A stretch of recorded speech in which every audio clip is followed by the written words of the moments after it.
Welcome to the Fatigue Files, a podcast that explores fatigue conditions from as many angles as possible while pushing the boundaries of thinking about fatigue as a signal to the 21st century and beyond.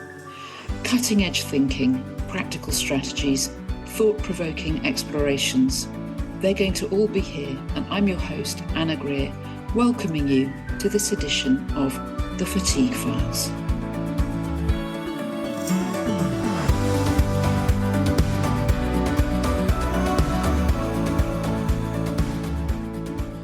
So everybody, today I have with me the wonderful Rebekkah LaDyne, who's a somatic therapist, long-time meditator, and just generally lovely human being. And today we're going to talk about the body and the whole notion of waking up to the body, waking down into the body, and the role of the body in awakening generally. So Rebekkah, I know you specialise in exploring the somatic field with considerable sensitivity. I wonder if we could start maybe by thinking about how the body initially learns to hold trauma and initially learns to hold pain when we're very young, before we're conscious, before we're cognitively aware, and what the implications are of that for the lived experience of a human life as we get older. Lovely. Yes, our body is tasked with coming to understand our world. And before we're verbal, we need to make sense of things without what we typically think of as our cognitive sensibility. So we're feeling our way through life, and all of those sensations exist inside of what we call our body. Our mind, of course, is involved in that, but it's not in the way that we use our mind primarily as adults. So how do you, listeners, how do you, Anna, me, Rebekkah, feel our way through our experiences now? What happens when you're taking in new information with your whole self? What happens when you're in a new environment that touches you and you feel maybe a shiver running down your spine or that kind of tenderness in your heart? What happens when you're in a space that is unfamiliar and nervous making, and you feel a contraction in your shoulders or maybe some kind of pinpricks on your skin?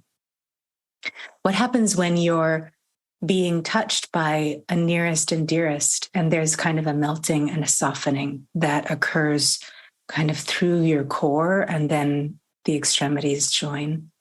Those are embodied sensations that infants are living all day, every day. And they're taking in new information constantly.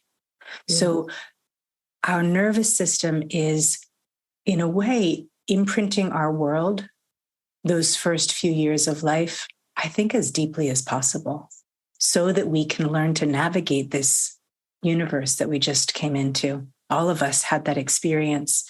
Last time we spoke, we were talking about how little t traumas are part of everyone's life. It's not as though I don't think you or I are coming from the perspective that there's a big something to blame in all circumstances. In some circumstances, there absolutely is, but in most people's lives, and in fact, I would say in everyone's life, there are lots of little things that felt like too much to that infant body, that happened too suddenly for that infant body, or that were too often. Those are the three kind of markers of trauma that we look for. This can be little t or big T. Too much or kind of too big. Something so big occurred. Something so quickly occurred, suddenly happened. Or little misattunements, little aggravations, little uncertainties happened much too often without resolve. So our body's mapping our world and trying to figure out, how do we get through these things? And with connection and attunement to safe caregivers, and with enough access to a calming enough environment, warm enough, soothing enough, feeding enough, clean enough for our bodies, we can recover from all kinds of things. But if our caregiver is themselves feeling that their body's overwhelmed, if our caregiver is feeling that they themselves don't have enough access to the felt sense of safety, whether it has to do with our caregivers' experience of the here and now, or like when we were little, their here and now was actually quite challenging, or if they themselves have unresolved things they're carrying in their body, it can move through generations quite easily. So that neuroception that we talk about often, feeling our way through life, it of course starts in the earliest seconds, moments, months, years of our life and continues throughout. And I think that is something that we don't give enough attention to, because it's a scanning system, an awareness system that's always on. And it can become exhausted quite easily. It can become overwhelmed or undernourished in lots of different circumstances.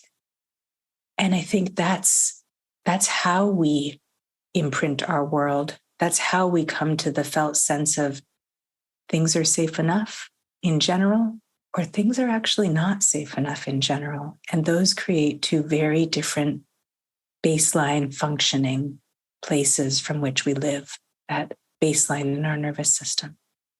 It's really helpful. It's really helpful to understand this, isn't it? Because one of the things about understanding the neurobiological nature of it is it takes a lot of shame away from people. It normalizes, it humanizes what are, after all, unique but universal experiences. We all have nervous systems. They all respond in this way. We might have our own unique nervous system autobiography, as it were, but we have a nervous system that is very similar to other people's, unless we've epigenetically inherited one that's predisposed to certain levels of sensitivity. Mm-hmm. But I think knowing this is really helpful, because taking it into even interpersonal dynamics as adults, when we understand that in a relationship, sometimes what we're looking at is two triggered nervous systems, mm-hmm. Exactly. rather than two human beings who are just furious at each other, although that might be the way it manifests. It's really mm-hmm. useful, I think, to understand the neurobiology, mm-hmm. to realize that actually then you're dealing with somatic imprinting, you're dealing with a nervous system that's going to its habituated response pattern, and understanding that and working skillfully with that enables us to wake up to the bodily dimensions of much broader implications of the life as the way we live it, mm-hmm. including in our interpersonal relationships with other adults. That's right. Co-dysregulation is what's happening when we've got two triggered nervous systems.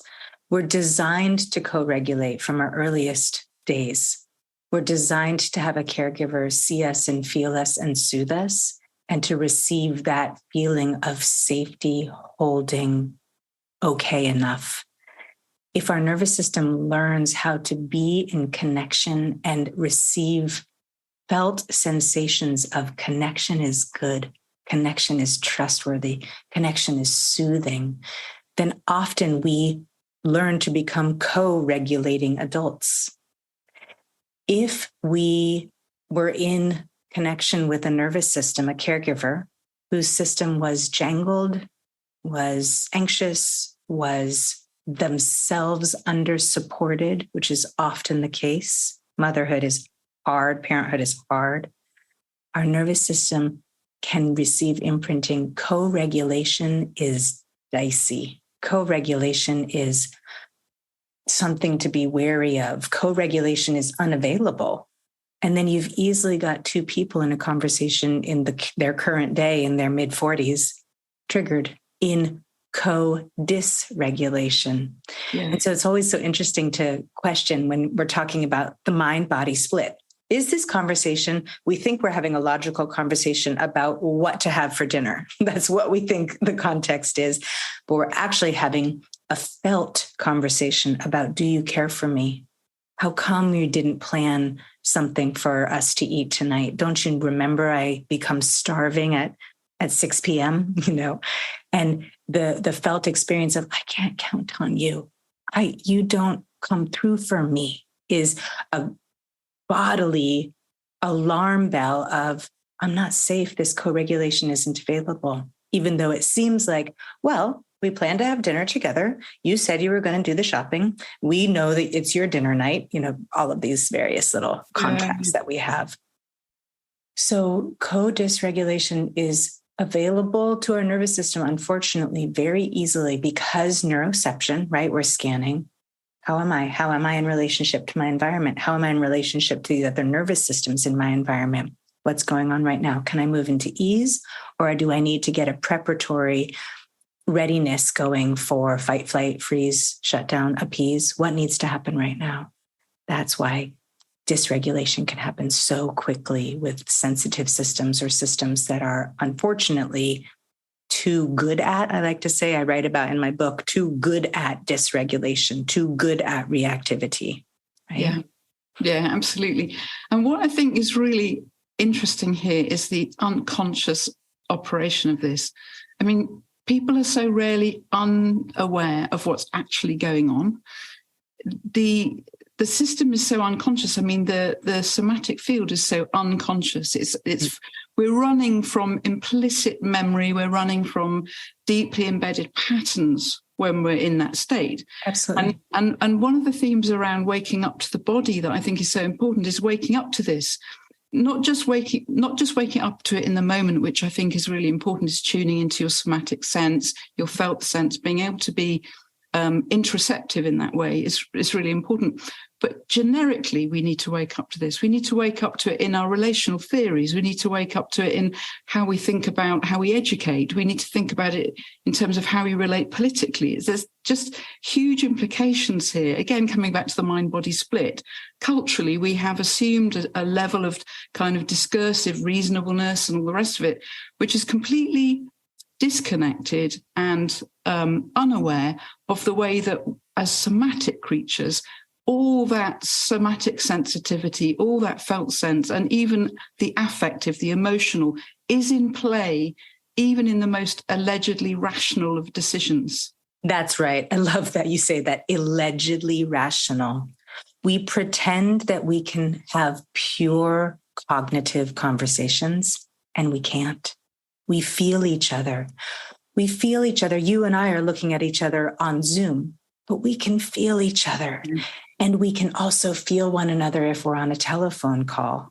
And we can transmit our nervous system's disposition through time and space, regardless of whether we can see each other, hear each other or not. We know when we're in a tense texting conversation, right?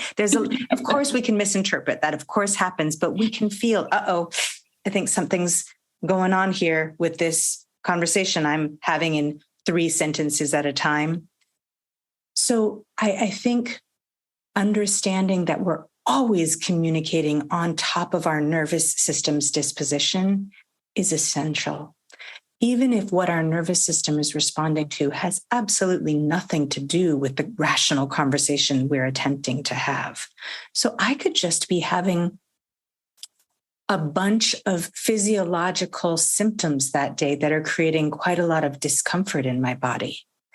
I could just be feeling a lot of aching in my joints. I could be feeling a whole bunch of lethargy and kind of maybe general malaise, or even kind of a numbness around some parts of my body. And then I go off to have some meetings, to have some conversations.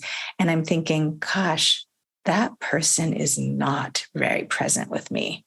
That person is just picking at each thing I say.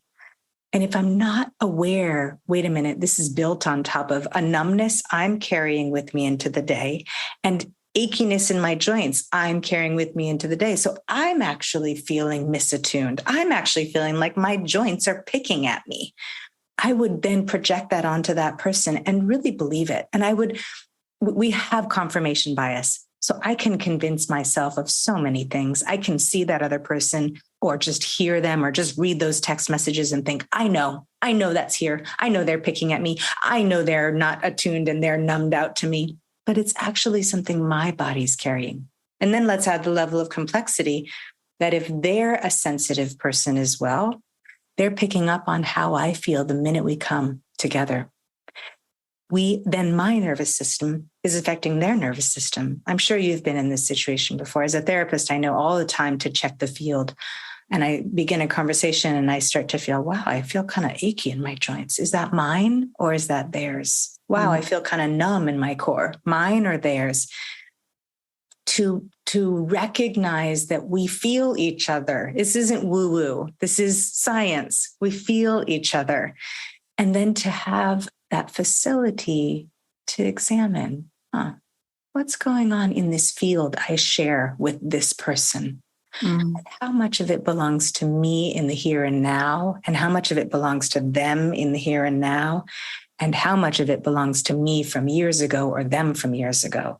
And then we can start to connect. Then we can really make contact that is authentic and real. Yeah, that's beautiful. I think that is it me, is it them question is so important. And increasingly what I find I practice as a discipline now is constantly returning to my body, constantly tuning into my body, constantly dropping in to feel what's going on, as you say, to feel the field, but the place I feel it is somatically, although it also exceeds the limits of or the perceived limits of my own somatic field. There's some amazing dance that goes on between bodies. And that question of, yes, is it mine, is it theirs? And of course, that's the invitation to self-knowledge, isn't it? That's the invitation to actually doing the work, to understanding your personal history, exploring what the body brings up, exploring what the unconscious brings up, negotiating with those dimensions of earlier life through being present to them, allowing them, feeling them, and releasing them. Yes, exactly. That's the thing is, I think we do a lot of unconscious work to bury them and keep them at bay, because when these imprints happened all those years ago, our body made a choice. It said, this is too much for right now, so let's put it aside for later. And it got encoded in the too much for right now section of us. So years go by, decades go by for most people, usually a few decades. And then those things start to knock on our heart, mind, body again. And they're still in the section of too much for right now. But that's where we need to take a closer look as the adults we are, as the humans we've become with capacity and agency, self-knowledge and resources, humans in our environment that we can turn to for support. Because the coding, the messages are trying to come up to get our support and help to actually get healed, like you're saying, moved through. But initially, there's a little tag on them that announces, hi, I'm here and I'm too much. Right there, we need to question, is that still true? And that's this wonderful opportunity to feel into, okay, is this mine in the here and now? Is it mine from a long time ago? And, this is not about right now. To really know and be able to distinguish is a wonderful kind of self-learning relationship to self that anyone can develop. And then we have this opportunity to discover the felt experience of, the me from 2 decades ago was overwhelmed by this, was unable to hold. But I'm going to feel it a little bit, give a little test. Oh, the me of now is not flattened by this. The me of now has capacity. That's how we have the bravery to even kind of take it out and look at it and acknowledge, aha, I've been carrying this around. This is something that I think is wonderful to do with a therapist, a good friend, guides with you on the journey. And then we do have the opportunity to feel our way through it, complete it, as somatic experiencing talks about. I talk about in my book, finding that beginning, middle, and end. Trauma is something that got stuck in the middle. It got stuck in the high point. We need to bring these things through to the end. And we can all do that. We all have that capacity. Then it doesn't stay lodged and it doesn't keep knocking on the door of our heart, body, mind anymore. Yeah. Beautiful, beautiful. I was thinking as well while you were talking about the importance of relationality in all of this. You mentioned there the self-relation and the relation to other humans and resources. There's also a sense in which there's a trustingness that can develop between the body and the world generally, a sort of beautiful kind of attachment to creatureliness in the world, a kind of relationality with food, a relationality with nutrients, broadly understood, not just literally as food, but all sorts of things are nutrient to us. The capacity to take in the good and bask in the good, that sense of being able to be open somatically to what's going on and to relax into what's going on in a completely different way to how you can when your nervous system's all jangled. That's right. I mean, that's it, Anna. That's exactly it, really, because if we think about how a nervous system got jangled, it probably wasn't having access to nutrients that felt good. It probably wasn't in an environment that felt safe enough. It probably wasn't in relationship to people that felt regulated or soothing enough. Each of the things you just named are the medicine to be able to now connect with nourishing one's self and recognizing, nourishing feels good now. I can have access to safe enough, soothing enough, satisfying enough nourishment. People feel good now. I can create connection that is titrated, right? Little enough, just the right amount that feels safe to my nervous system. Somewhere in that body's history, that wasn't the case.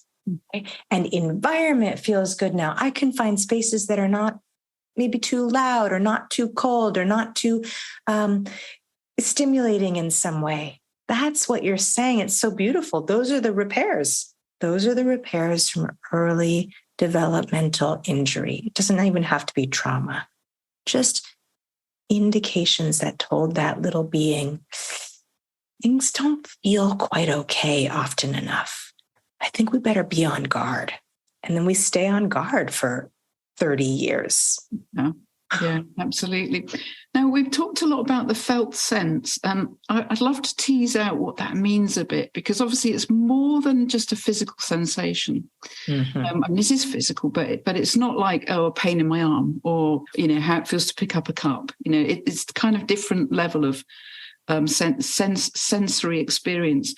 But it's also not an emotion, but it might be on its way to an emotion. It's a sort of, isn't it? It's got sort of an emergent quality, hasn't it, Rebekah? It's somewhere between a pure physical sensation and an emotion. It's a sort of sensing of. I mean, how would you describe it? I find it difficult to present. I like that. I've not heard that before. It's really lovely. It is the space between, or maybe that includes sensation and emotion. It is emerging. That's a beautiful way to describe it. It's coming to know what it is that is alive in you right now.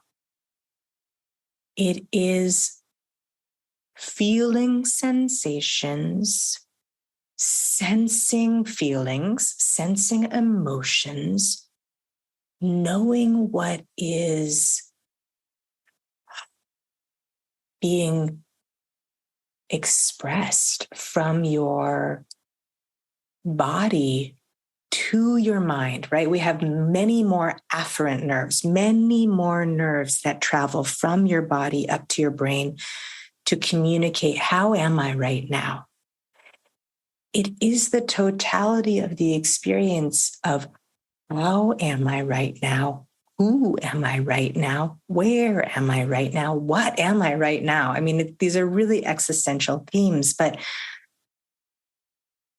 coming to feel your aliveness and all that includes right now is a beautiful, complex tapestry of sensation, emotion, and kind of gut level, heart level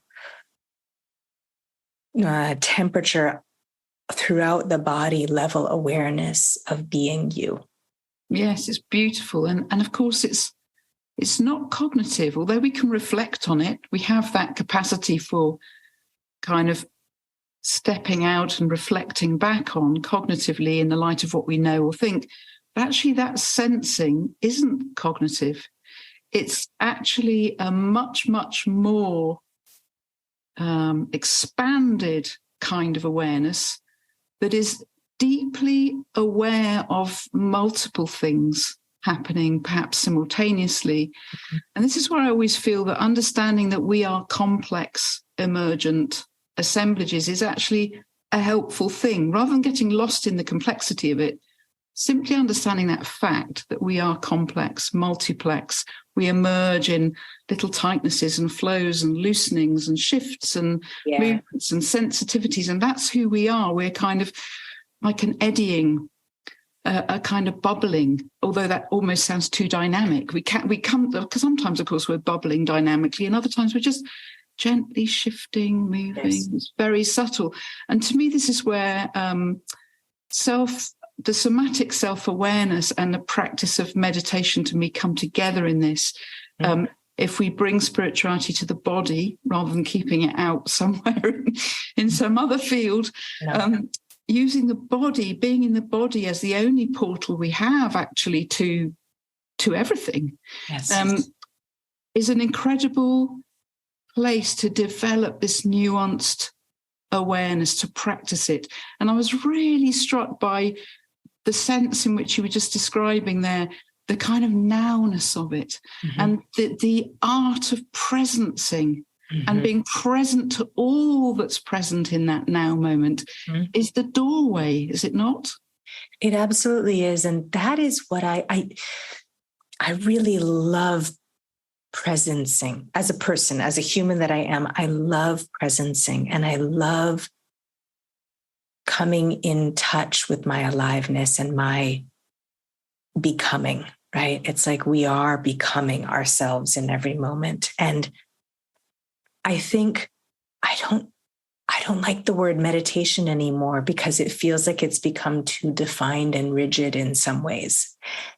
And what I do mean is what a lot of people would call meditation, but I'd rather create new language around it, because I think the formulaic approach of maybe like sit, breathe, watch breath, or, kind of watch thoughts.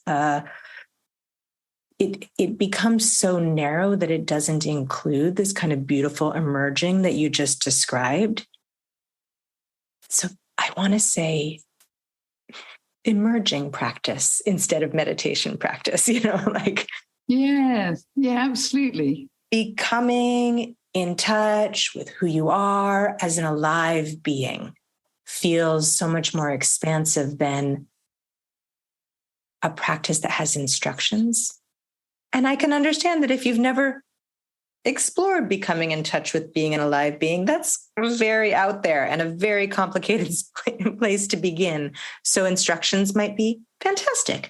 But I think one of the things that can happen is that we can become too confined in the ideas of what something is and lose what it actually is. And in a way, now we're talking about when something that is somatic is trying to become known cognitively, right? It's like we're trying to apply all these words and concepts and even a list of instructions to something that is not a cognitive practice. To me, meditation, the way that I meditated for many, many years, I was a very devoted Buddhist practitioner, and I was, a very good rule follower. And I hurt myself somatically doing those things. It's like something that I don't want to insinuate that I have any grief with meditation, because I don't. I know it's a fantastic practice that many people do. But I did write a whole chapter about, if you're a person with a sensitive nervous system, it can be something to bring extra attention to. How do you need to practice? What soothes your unique and beautiful unfolding system? And so I think sensitive systems in particular can feel almost too held in if the idea of practice is narrow in any way. So I want to say, just open it up wide open and follow the sensations of yes. Follow the sensations of Follow the sensations of ease and connection and safety and comfort. Yes, absolutely. I mean, I personally love the idea of a heart-centered practice.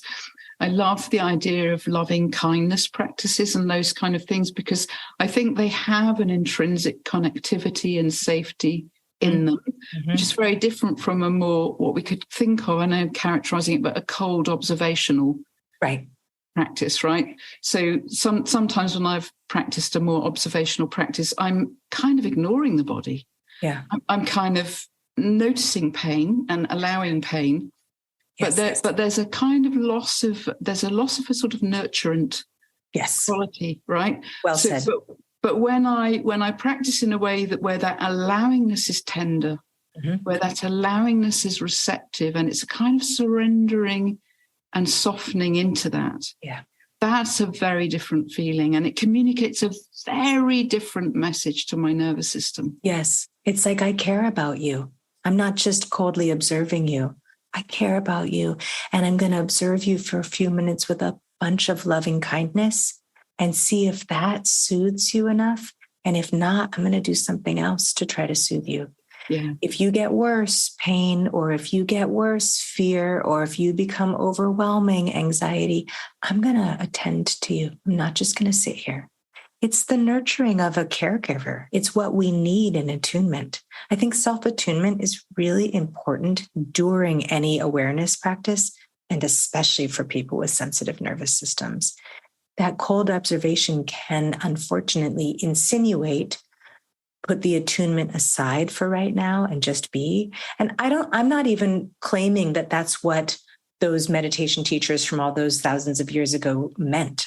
I just think that it can be translated into that in some circles now. Mm-hmm. And I don't think it's helpful for sensitive systems. I agree. And I think it's a weirdly, this sounds strange, but to me, it's a weirdly westernized way of reading the practice. It's almost going to the mind-body Cartesian split, or even a kind of Platonic idealism, isn't it? It's kind of coming out of the body, and the awareness, of course, is somehow observing the body in this quasi-disembodied way.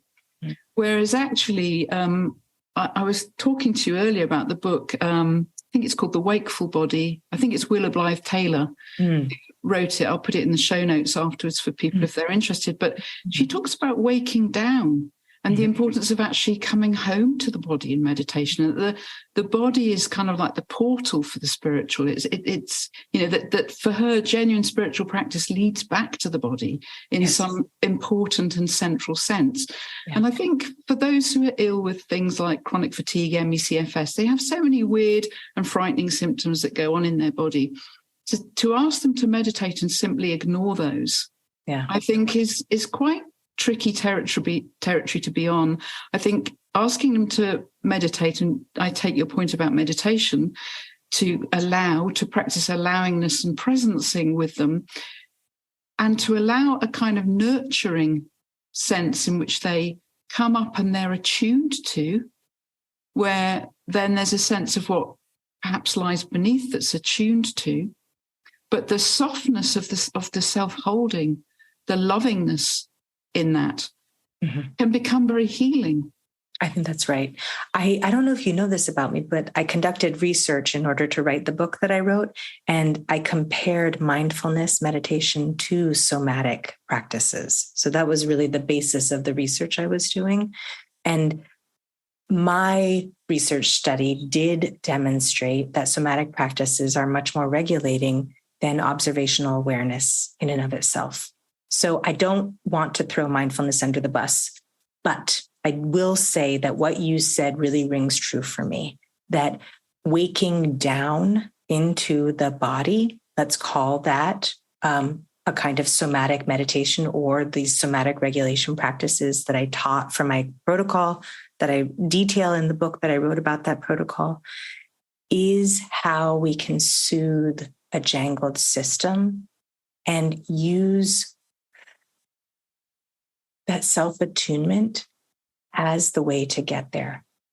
If we don't attune to what's happening inside of us, I do think, as you said, this probably more Western habit that we have can lead us to put it aside. You can just follow the rules. Put it aside. You're strong enough to do this. Put it aside. This is how it's supposed to go.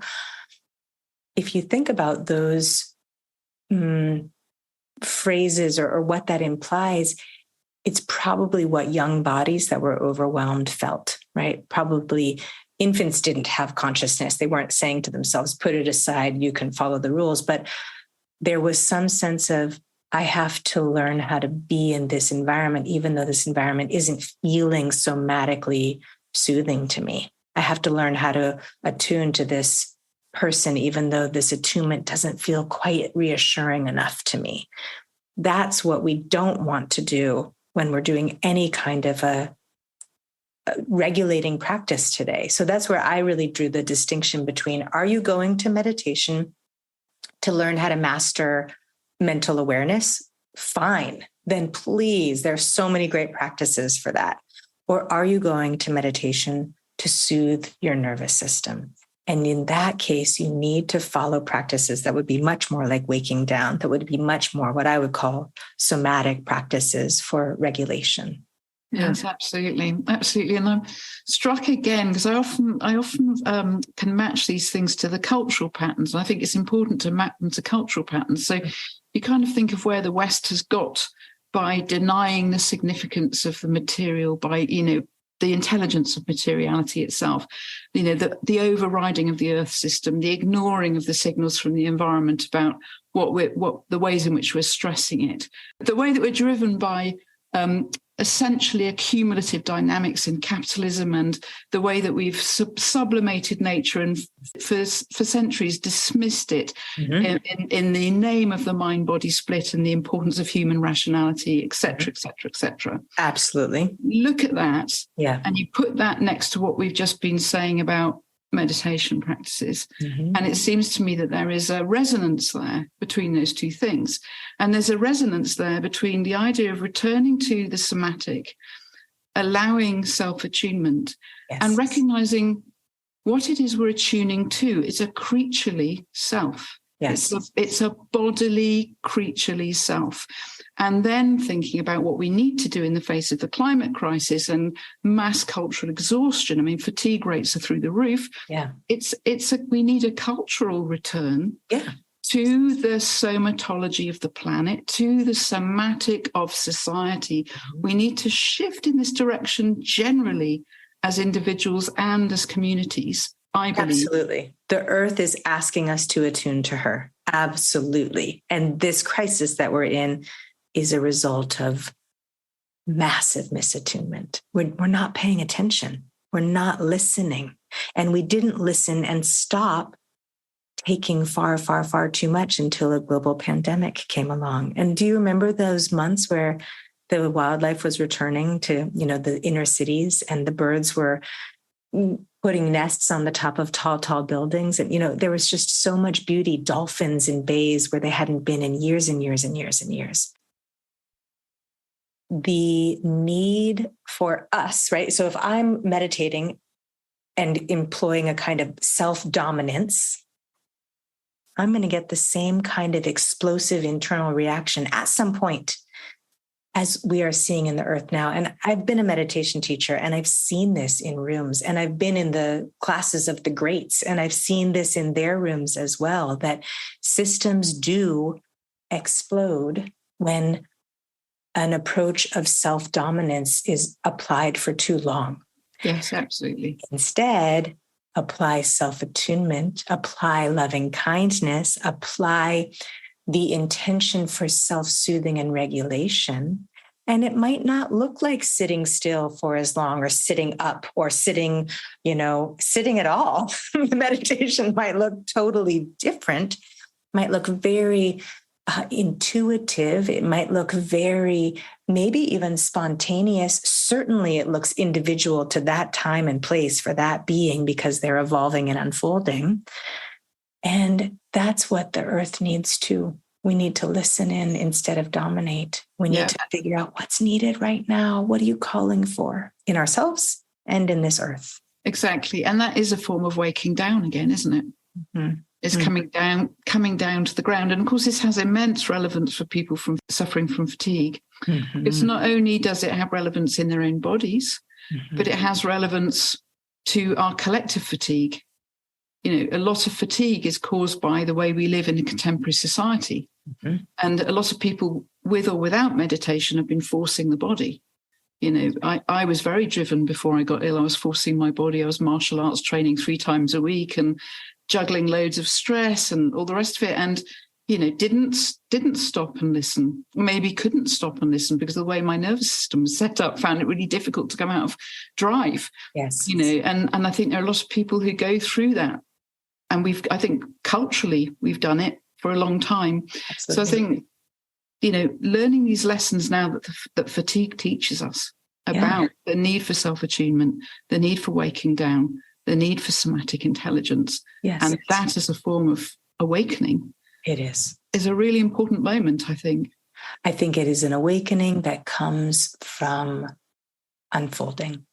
That's what's so, from becoming your aliveness. And that's what's so satisfying is it's embodied awakening, as we're saying. Waking down would be your whole self comes forward to be who it is, rather than just your mind figures out something. There's this beautiful 14th century Zen poet, a woman who wrote a poem that is one of my favorites. It's a Zen poem, and so the imagery is about the full moon, and the full moon in Zen poetry indicates enlightenment or awakening, right? So the poem says, "Standing under the full moon, I knew myself completely, no part left out. Standing under the full moon, I knew myself completely, no part left out." And I love it because that poem, she's not saying I understood my mind or, I had quieted all my thoughts and that was what the full moon brought, the awakening brought. It's to know herself completely. That is a full-bodied, fully embodied being coming to be, in my opinion, herself. Nothing left out, everything included. So not only our body and mind fully included, but our fears, our bravery, our tenderest places, our strongest roars, our fight instinct, and our, deepest retreat into freeze or shut down, all of it included, so that we can know how to live into it in a way that doesn't exhaust us, that isn't keeping us protected through the doorway of exhaustion, through the doorway of fatigue, but is actually saying it's safe for you to come out here and live. You don't have to fatigue yourself as a protective measure. You can be yourself here. Welcome. Yeah, it's brilliant. It reminds me of the title of a book by Richard Rohr, Everything Belongs. Yes, everything belongs. Everything belongs. Everything can be allowed, embraced, attuned to. Yes, that's what I think we talked about this in our last conversation, but a huge part of fatigue is the effort to keep whole chunks of us away from being. It's all this effort. No, that's not included here. No, that's not allowed. No, that's overwhelming. Keep it away. And that's all happening unconsciously. That's all happening somatically. Yes. Taking it out, feeling that piece that's been rejected, feeling that part that's knocking on the door and saying, I'm too much. Take out a little piece and see, is it? What circumstance do you need to be in to feel some of it? And then that part gets to resolve. And then the next and the next and the next. Yeah, I love it. Yeah. Unfolding, as you say. That's a wonderful moment to end the conversation on. I want to thank you so much, Rebekkah, for such a gorgeous, rich conversation. Lovely to talk with you. Always a pleasure. Thanks for having me. Oh, absolutely delightful to have you.